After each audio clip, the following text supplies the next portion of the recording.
नमस्कार दोस्तों। आप सुन रहे हैं सुनो और जानो। यहाँ हम किताबों के पन्नों को आवाज देते हैं, शब्दों को महसूस करते हैं और कहानियों को जीते हैं।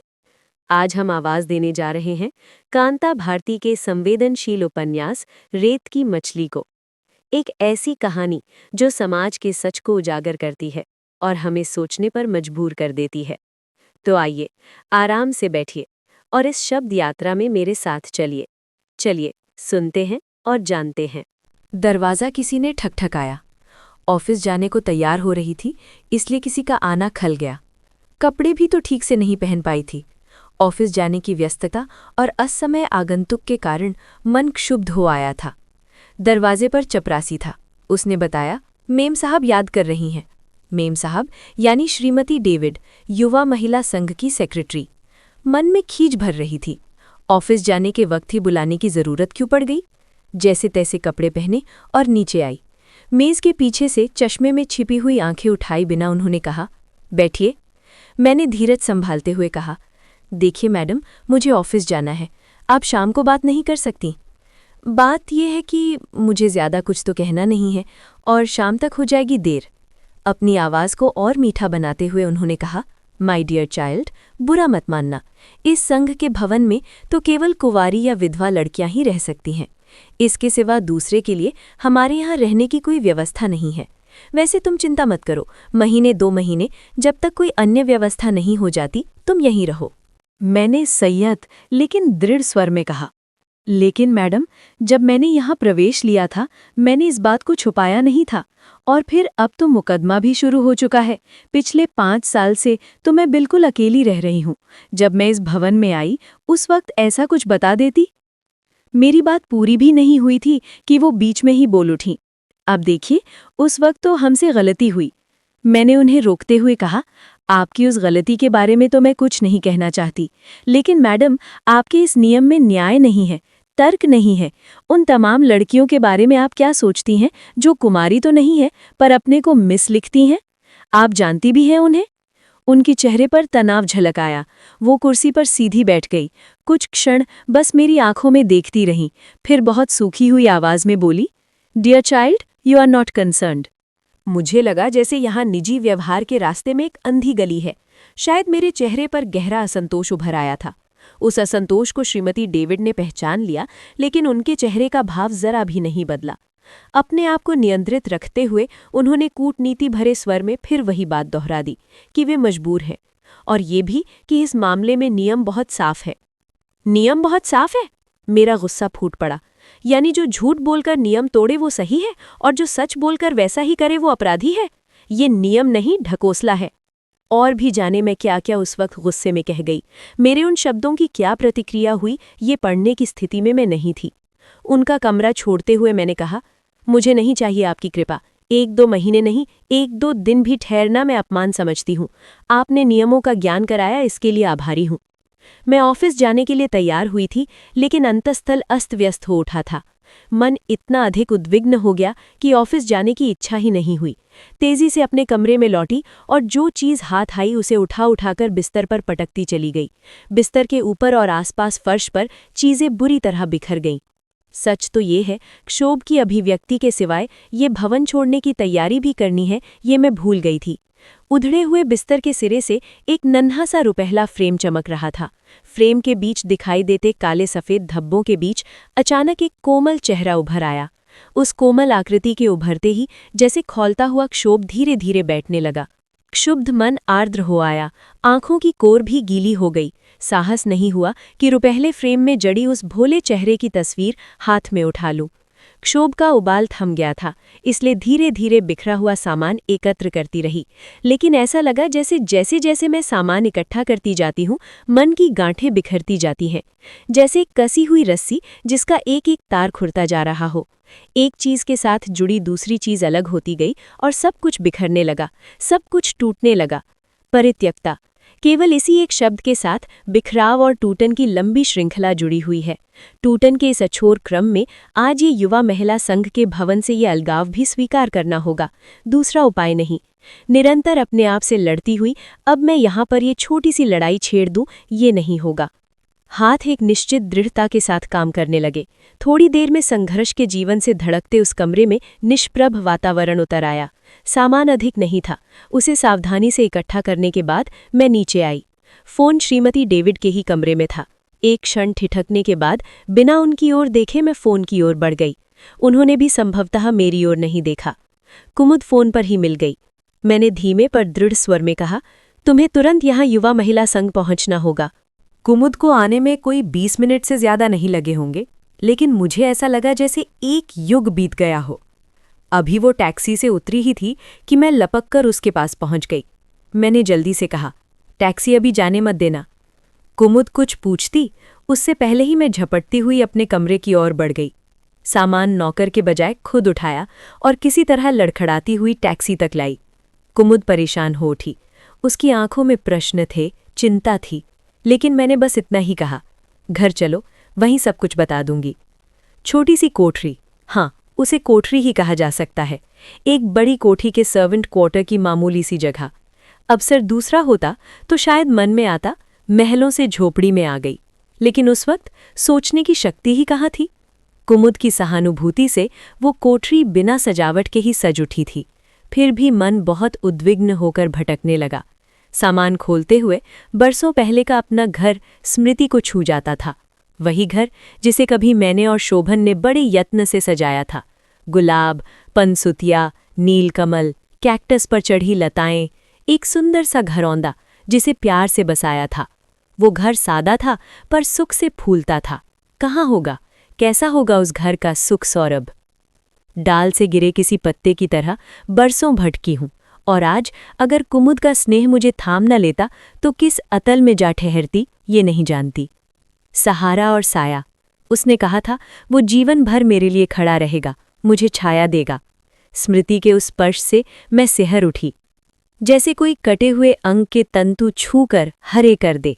बरसों के भटकाव के बाद कुमुद के स्नेह की इस अंजुरी में ठहर कर मैं जैसे मोहाविष्ट हुआई, डूबने लगी, बार बार डूबने लगी। झूठी वितृष्णाओं से चमकती हुई दूर तक फैली रेत और उस रेत में उभरते झूठे साए। शायद कोई अनहोनी घट जाए, शायद आज शाम कोई मुझे लिवाने चलाए, शायद ये विवश चरण उसके दरवाजे तक जाकर ठहर जाएं, शायद। इलाहाबाद, अतर सुइया की बड़ी सड़क के किनारे एक नीला मकान। बैल्कनी में जूही की लतर गालों को छूती हुई मैं खड़ी हूँ। धूप आंखों से टकराती है। लतर की शीतल गंध हमारे नीले कमरे में धीरे धीरे नाचती है। वही नीला कमरा जहाँ रूठी हुई यक्षप्रिया को उसका प्रियतम मनाता है, जहाँ वो घंटों बैल्कनी में खड़ी होकर राह देखती है उन आने जाने वालों में कि शायद एक उसका अपना प्यार भी हो। बैल्कनी से ठीक सामने दिखता है बड़े आंगन वाला लिपापुता पर सूना और उदास घर, खपरेल की छत और दीवारों के बीच रहती एक उदास औरत, विधवा, रमन की विधवा भाभी। अक्सर देखा है रमन इस बैल्कनी की ओर एकटक देखता रहता है, शायद तब भी जब मैं शोभन के साथ घूमने निकलती हूँ। पिता और बड़े भाई की आकस्मात मृत्यु के बाद घर का वो एकमात्र सहारा था। बचपन में शोभन के साथ खेला, पढ़ा, लेकिन हाई स्कूल के बाद पढ़ाई छोड़नी पड़ी। आकांक्षाओं की राख सी विधवा भाभी और परिस्थितियों से विवश रमन वो उदास घर पड़ोस की जिज्ञासाओं का केंद्र था। कितनी कहानियां, कितनी कल्पनाएं उन दोनों के साथ जुड़ गई थीं, लेकिन रमन के सामने उपाय दूसरा नहीं था। भाभी एक ऐसा सत्य थी जिसे वो अपने कंधे से उतार नहीं सकता था। भाभी के जीवन से बंधे अपने भविष्य के साथ रमन शायद ये भी देखता था कि नीले घर में जो जीवन है, जो रस है, वो उसे भीतर तक झकझोर देता है। कुंठाओं की मार से वो तिलमिला उठा, अंदर ही अंदर एक विकृत विद्रोह से भर गया। कभी कभी उसकी आंखें देखती तो सिहरन होती। मैं यहाँ हूँ या नहीं, वो घंटों मूर्ति की तरह बैल्कनी की ओर घूरता रहता।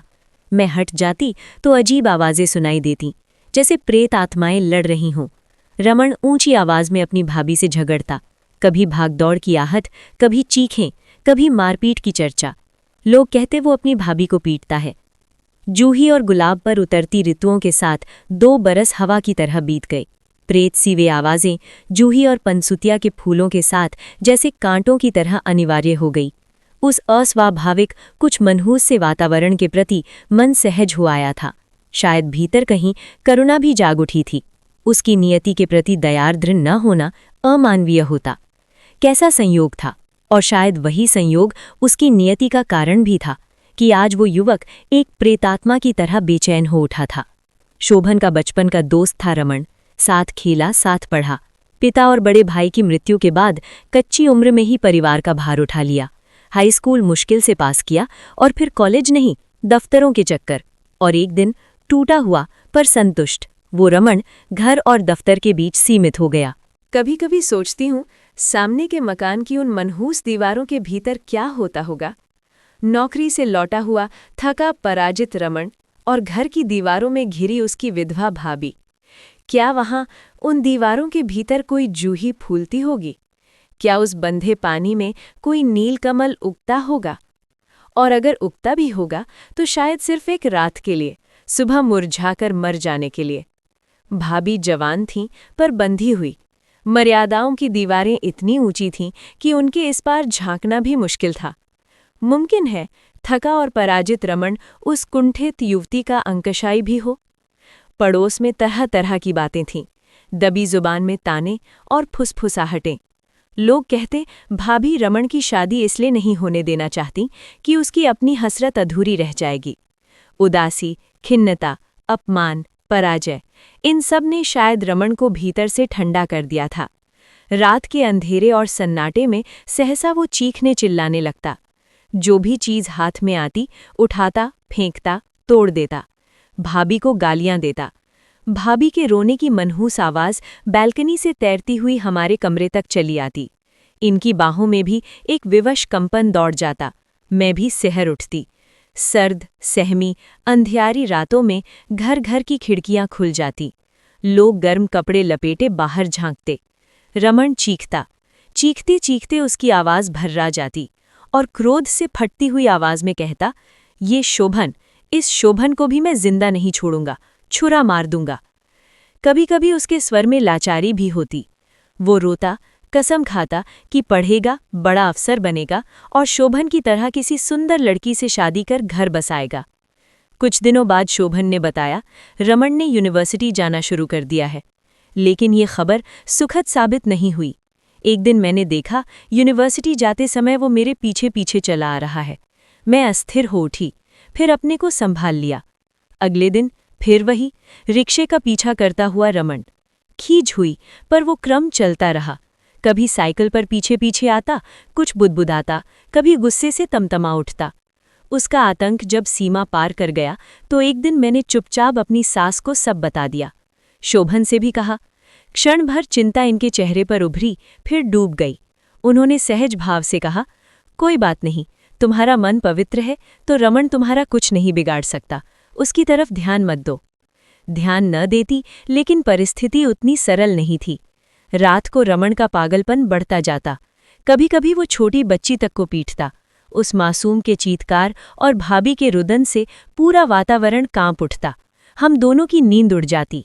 अगले रोज यूनिवर्सिटी जाते समय मन का आतंक और गहरा हो जाता। कभी लगता न जाऊं तो अच्छा है, कोई नौकरी तो करनी नहीं। लेकिन रमण का साहस बढ़ता जा रहा था या पागलपन उस पर हावी हो रहा था। उसकी आंखों में भयानकता झलकती। क्लास खत्म होने के बाद घूरता रहता, मेरे बाहर निकलने का इंतजार करता। मैं बाहर आती और वो पीछा शुरू कर देता।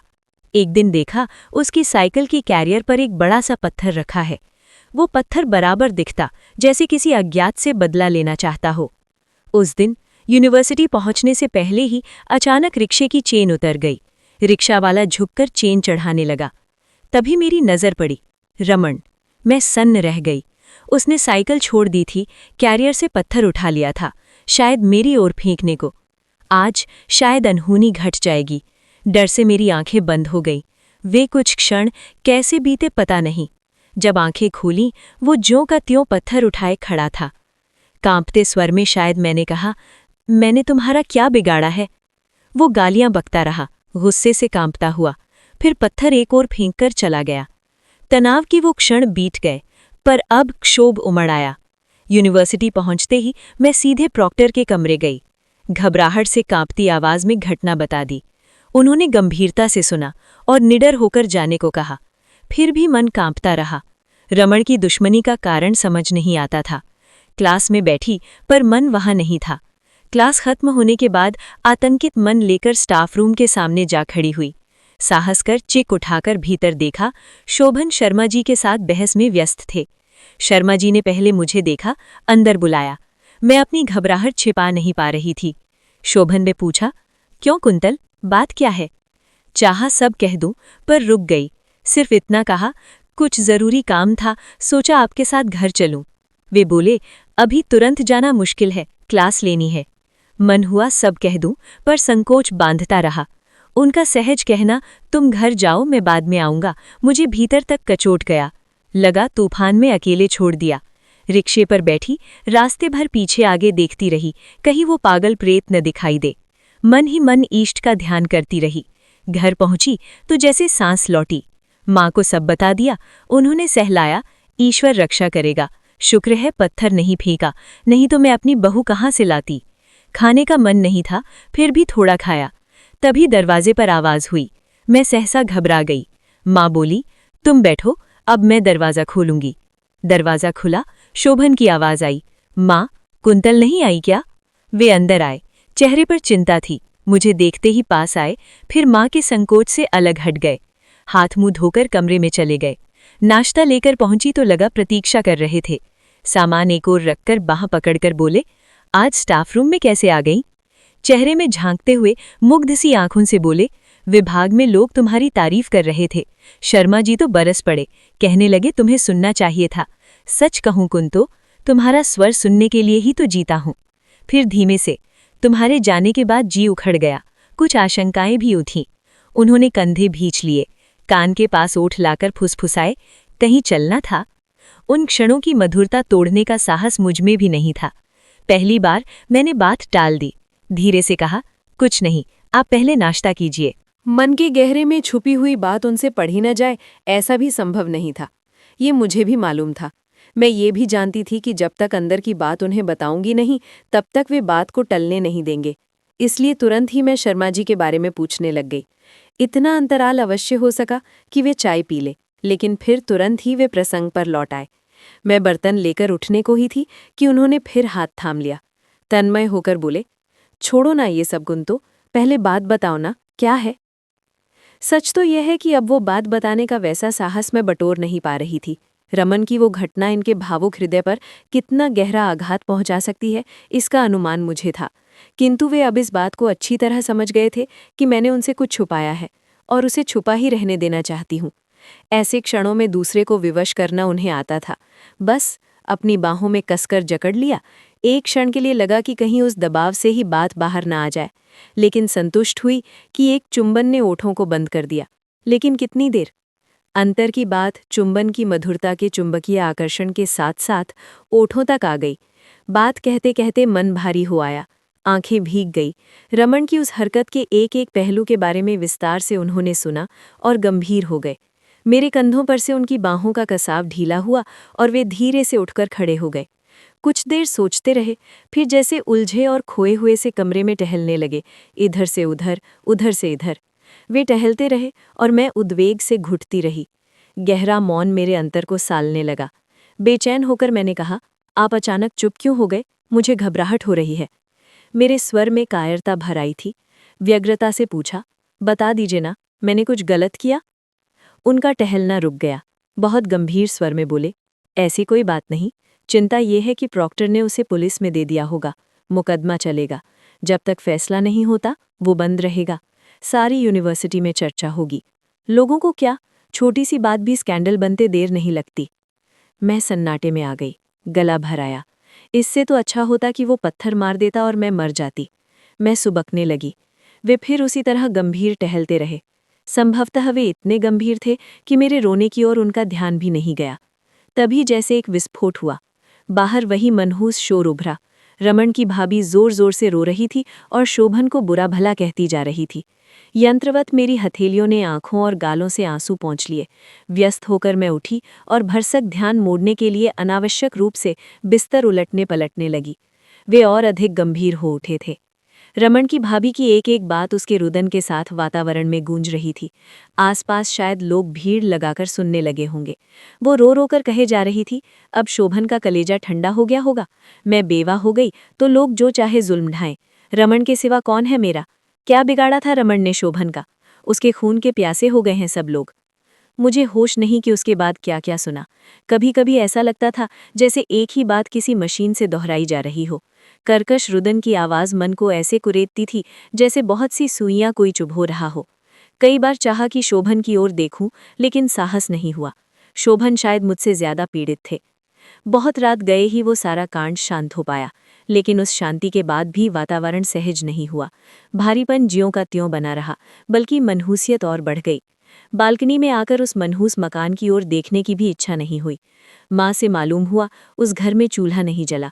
चूल्हा मेरे यहाँ भी नहीं जला। माँ एक बार ऊपर आई, फिर जैसे अपने आप में खोई नीचे लौट गईं। शोभन पत्थर की तरह जड़ थे और मैं आशंकाओं में डूबी हुई थी। लगता था मोहल्ले में कोई मर गया है। शायद वातावरण की सहजता मर गई थी। रात बहुत बीत चुकी थी। अंधेरे आकाश की पृष्ठिका पर बालकनी के खुले हिस्से से दिखती गुच्छे गुच्छे फूली छितराई हुई जूही और चमेली की काली लतरों से टकराकर सरकती हुई हवा अंदर आई तो मन आशंकित हो उठा। बल्कि आशंका सही शब्द नहीं है, उद्वेग। उद्वेग और आतंक का मिलाजुला रूप। बहुत साहस करके मैं शोभन के निकट आई। वे हिले नहीं, बोले भी नहीं। हल्की रोशनी में चमकती सामने की नीली दीवार के उस पार देखते रहे। मैंने बहुत धीरे से कहा, शोभन, अब क्या होगा? ये मनहूसियत कैसे टूटेगी? मेरा जी घुट रहा है। नीचे बिल्कुल सन्नाटा था, लेकिन मुझे पता था माँ जाग रही होंगी। वे सुख से सो सके ऐसी परिस्थिति नहीं थी। और इस सब में एकमात्र दोषी थी मैं, केवल मैं। शोभन कुछ नहीं बोले। उनकी पीड़ा भी मैं महसूस कर रही थी। तभी कमरे के द्वार पर आहट हुई। मैं चौंकी और उनसे थोड़ा अलग हट गई। माँ थी। शोभन ने करवट बदली, पर बोले नहीं। माँ चुपचाप बैठ गई। मौन घुटता रहा। फिर वे लंबी सांस लेकर बोली, मेरा जी घबरा रहा है शोभन। कोई रास्ता है? तुम कुछ उपाय सोचो ना बेटा। अब लगा इतने लंबे मौन में शोभन अपने मन को बांधने में व्यस्त थे। छत की ओर देखते हुए बोले, अब ये जगह हमारे रहने लायक नहीं रह गई। सोचता हूँ हम सब कहीं और चलकर रहें। यहाँ से दूर हो लेंगे तो संकट अपने आप शांत हो जाएगा। दूर रहने से बहुत कुछ टल जाता है। वे बोलते रहे और मैं सुनती रही। तभी मेरी आंखें माँ की ओर उठीं और मैं कांप गई। उनके शांत सरल गंभीर चेहरे से आंसू बुलक कर उनकी गोद में टपक रहे थे। 2 बरस में पहली बार उस निष्ठावान और संकल्पशील मुख पर आंसू देखे थे। मेरा खून जम गया। माँ भरे गले से बोली, ये घर तो मेरा सुहाग है शोभन। उनके बाद अब ये उनकी निशानी है। उनकी इस एकमात्र निशानी से तो मैं मरकर ही छूट सकती हूँ। अंतिम दिन भी अगर मैं यहाँ ना रही तो लगेगा तुम्हारे पिता को दोबारा मुझसे किसी ने छीन लिया। झगड़े कहाँ नहीं होते शोभन। जहाँ इतना जीवन बीता उसे अब छोड़कर कहाँ जाएंगे हम? शोभन का चेहरा उतर गया। नीले कमरे का नीला सन्नाटा और गहरा हो गया। माँ के जाने के बाद भी अवसाद हल्का नहीं हुआ। कोई कुछ नहीं बोला। लगा लगातार झुकी आंखों में कड़वाहट भर रही हो। चुपचाप उठी, बिस्तर ठीक किया, पर कहने का साहस नहीं हुआ कि ये सो जाए। बाहर रात बहुत उतर आई थी। लोग शायद अपने घरों को चले गए थे। उस मनहूस मकान से रोने की आवाज़ भी बंद हो गई। बालकनी के बाहर मैं कुछ विशेष देख रही थी ऐसा नहीं कहा जा सकता। वहाँ कुछ देखने लायक होता भी तो मन वैसा नहीं था कि देख पाती। अंधेरा, सन्नाटा, अवसाद, आत्मपीड़न। उन क्षणों में कब तक वहां खड़ी रही नहीं कह सकती। वहां से हटी तो देखा वे उसी तरह अस्त व्यस्त पलंग पर मूर्छित से पड़े थे। सो गए थे या सिर्फ अवसन्न थे, ये उनकी बंद आंखों और सांसों के साथ उठते गिरते सीने को देखकर भी नहीं कहा जा सकता था। बहुत धीरे से बिना आहट किए पलंग के एक किनारे थोड़ी देर बैठी रही। फिर मैं भी लेट गई।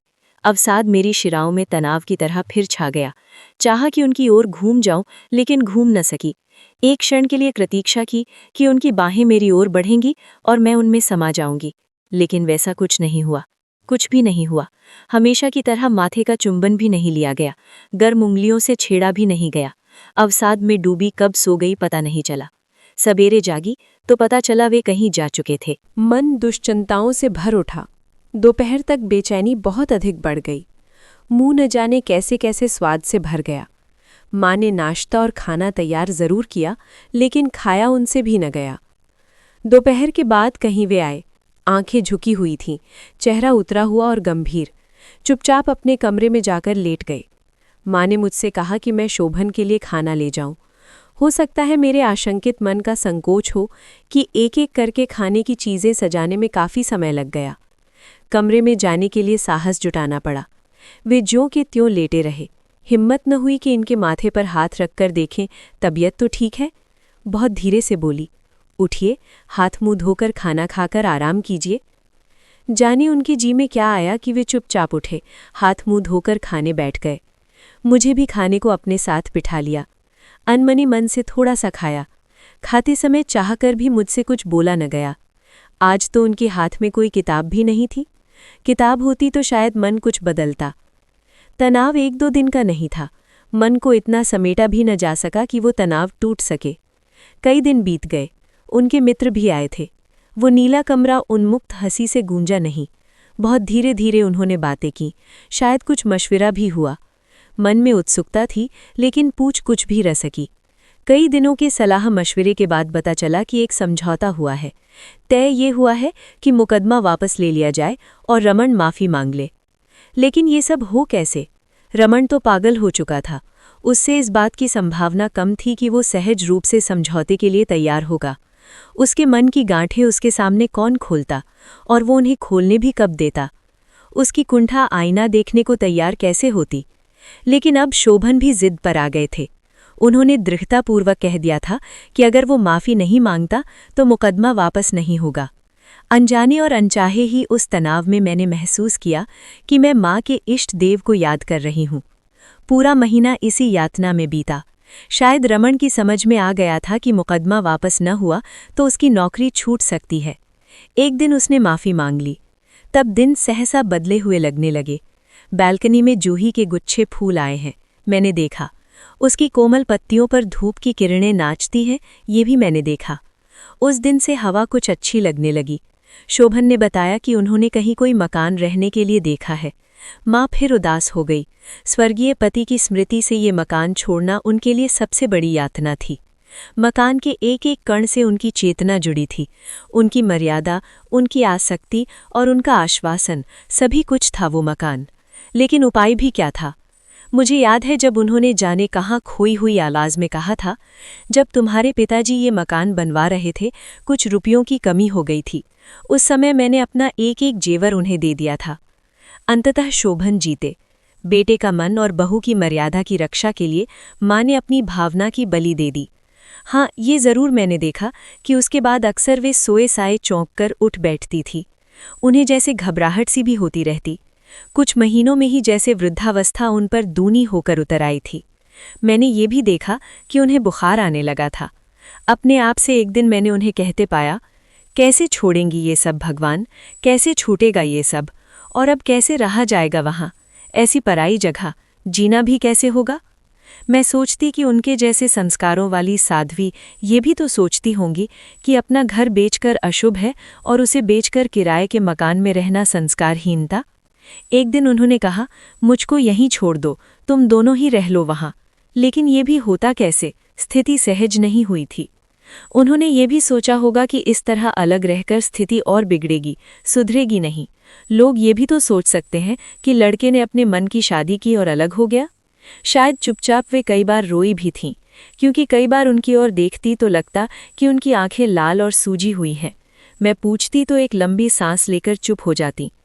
यूनिवर्सिटी के पास ही एक नई बस्ती में कोठी का एक खाली हिस्सा मिल गया था। फिर भी तय ये हुआ कि केवल काम का सामान जाएगा, बाकी सब यहीं बंद रहेगा। मकान बिकने पर ही उसे हटाएंगे।